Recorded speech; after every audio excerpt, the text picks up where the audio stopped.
Pyometra infection ఎలా వస్తుంది అనేసి అంటే రీసెంట్ హీట్ సైకిల్ వల్ల పెట్స్ సర్విక్స్ ఓపెన్ ఉంటుందన్నమాట. హీట్ సైకిల్ అంతా ఏదైనా బ్యాక్టీరియా లోపలికి వెళ్ళాక అప్పుడు పయోమెట్రా వస్తుందన్నమాట. రోజీటాకి రీసెంట్ హీట్ సైకిల్ ఒక 22 days బ్యాక్ వచ్చిందనమాట.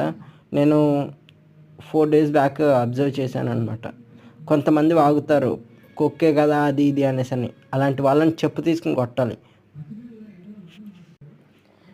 ఇంకా డీసీ పెట్ క్లినిక్లో నాకు కొంచెం అంబియన్స్ లుక్ అంతా బాగుంది.